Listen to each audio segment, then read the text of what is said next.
Hello ဒီနေ့ကတော့တွန်ကာစုဝတ်သားပြားကြော်လေးလုပ်ပြပါမယ်ရှင်ကလေးရောလူကြီးရောအရန်ကြိုက်နေတဲ့ဟင်းလေးပါဝတ်သားလေးတွေကိုလိုင်းသားကိုအသုံးပြုထားပါတယ်လိုင်းသားလေးတွေကိုလက်တလုံးအထူခံလှီးမယ်ပြီးလို့ရှိရင်ဟမ်းမလေးနဲ့တေချာပြားနေအောင်ထူထားပေးပါမယ်အနားမှာရှိတဲ့အစီဘက်ကလေးတွေကိုလည်းဓာလေးနဲ့တေချာနှွင်ပြီးတော့ဖယ်ပေးပါမယ်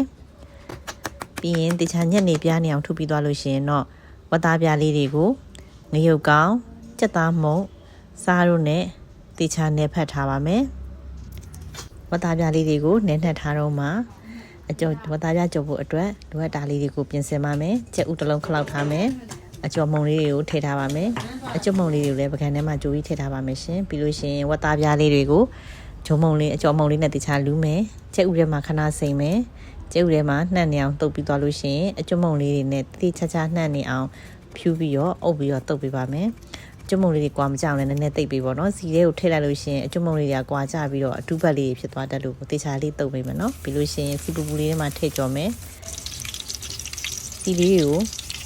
အကျွတ်ရွာနေအောင်ဟိုဘက်ဒီဘက်စီပူပူထဲမှာလှန်ပြီးတော့ကြော်ပေးမယ်ဆိုလို့ရှိရင်